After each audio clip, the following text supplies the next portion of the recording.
सा कोई बर्डन अगर आपकी बहुत सस्ती की गई है ऑफिस के अंदर, घर आके आपने वही सारे का सारा काम जो है वो करना है, तो इस मीन कि आप क्या कर रहे होते हैं, दो चीजों को यहाँ पे स्पिल ओवर हो रहा होता है, एक की वजह से दूसरे के ऊपर इम्पैक्ट। तो एक तो थ्योरी ये है, इसके अलावा कोई भी थ्योरी जो आपको नजर आ रही है कि इस कंटेक्स्ट के अंदर कौन सी थ्योरी आ सकती है। थ्योरी क्या होती है, इंटर रिलेटेड कंपोनेंट्स की बेसिस के ऊपर आप एक फिनोमेना को एक्सप्लेन कर रहे होते हो।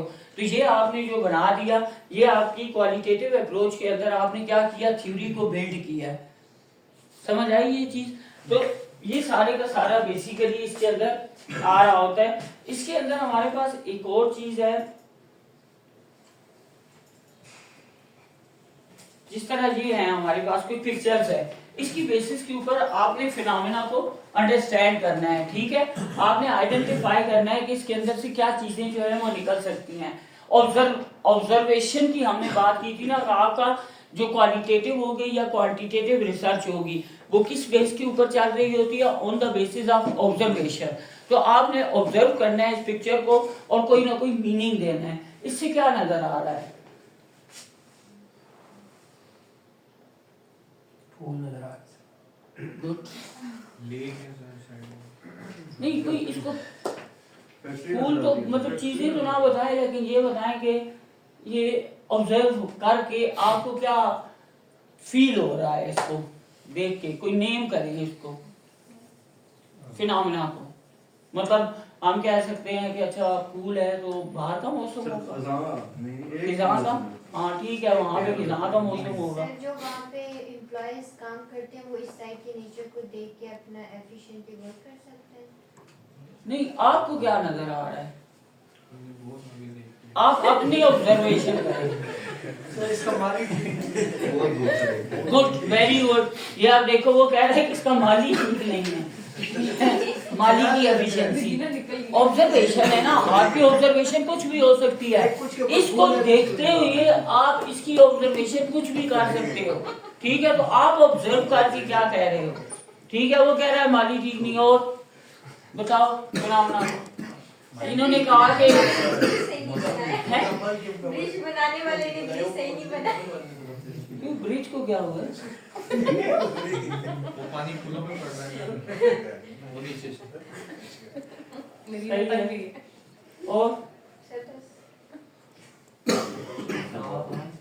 नहीं, आप लोगों को आप बताओ क्या है ये, हाँ इंटरप्रेट करो पिक्चर।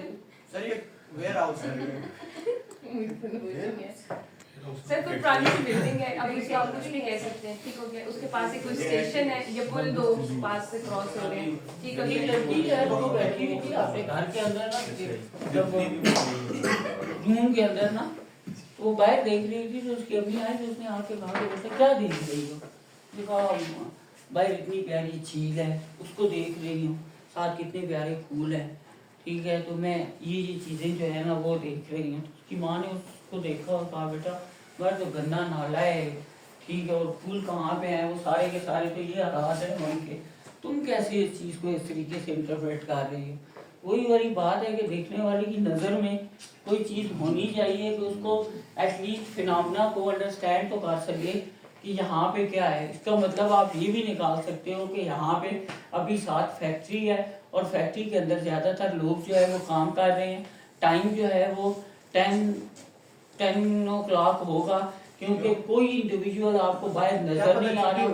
छोटी हाँ तो ठीक है ना, वो तो आप अपने हिसाब से जो भी ऑब्जर्व करोगे ना फिनोमेना को, ये तो इट्स अप टू यू। ठीक है, छुट्टी को भी हम इस तरह कह सकते हैं कि अगर छुट्टी हो रही होती, लोग जाते ही फूल भी तोड़ के लेके चले जाते, ठीक है, लेकिन अगर दरमियान में पटड़ी और ट्रेन की वो तो बैठ के चले गए, पटरी वो दरमियान में ये पुल बने हुए हैं। वहां पे, हाँ ये भी हो सकता है। तो ये आपने ना आप खुद से ऑब्जर्व करना होता है और ऑब्जर्वेशन की बेसिस के ऊपर आपने कोई ना कोई चीज आइडेंटिफाई करनी है। लाइक आपके पास ये आपका अर्थ कोई का है, यस फ्लड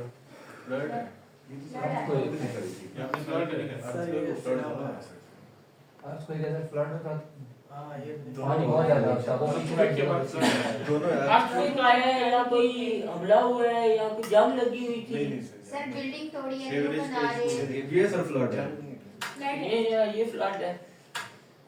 ये क्या है? ये चिड़िया हैं। फिल्टर है। ये बकरे हैं। ये पंखा भी साथ लगाया ठंडा करके खा रहे हैं। इसकी बात सुनी ठीक है भाई, डिफरेंट किस्म की ना ये आप सारा तेरी tiger on the basis of observation जो है ना वो आप चीजों को आइडेंटिफाई कर रहे होते हो, ठीक है।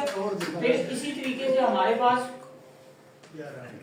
ये जो अभी हमने की है एक्सरसाइज की थी, इसकी बेसिस के ऊपर इसको अगर आप ये अगर छोटा करना शुरू कर दिया तो पढ़ नहीं सकोगे आप।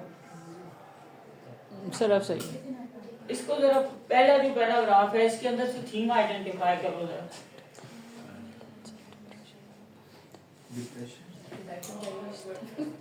दो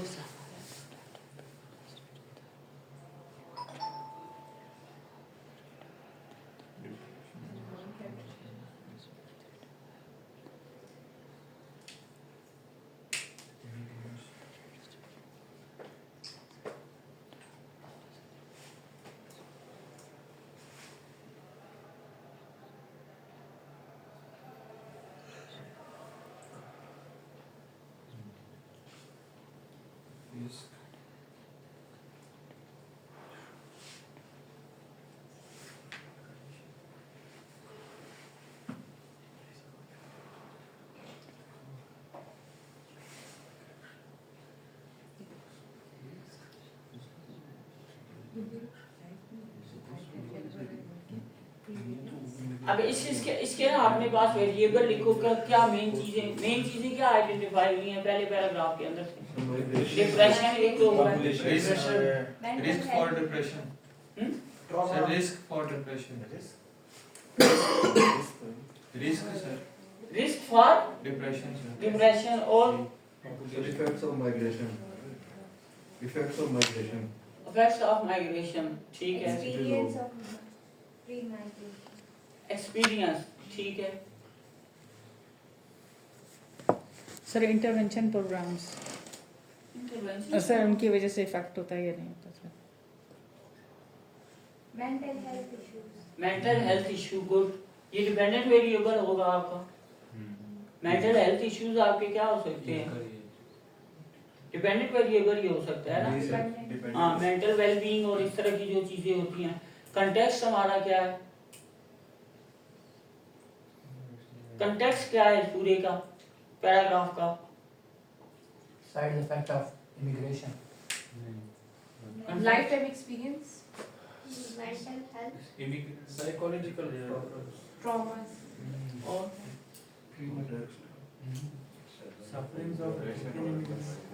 जो लोग माइग्रेट हो गए तो उन पे क्या इफेक्ट माइग्रेशन जो है वो कंटेक्स्ट है ना, ये सब ठीक माइग्रेशन है। वही है ना अमंग एथियोपियन माइग्रेंट्स। ये बेसिकली पूरे का पूरा अगर इसके अंदर से आइडेंटिफाई करना शुरू करें ना तो माइग्रेशन की बात हो रही है। तो माइग्रेंट्स जो है वो बेसिकली इसका कंटेक्स्ट है।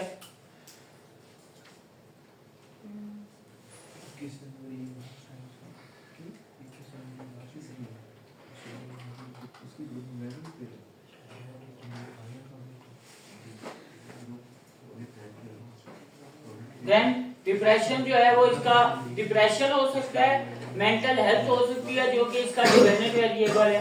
Then major depression is a mood disorder. अब आगे बात होना शुरू हो गई है मैं डिप्रेशन की, ठीक है। डिप्रेशन की वजह से आगे चीजें क्या हो रही हैं इसको पढ़ो।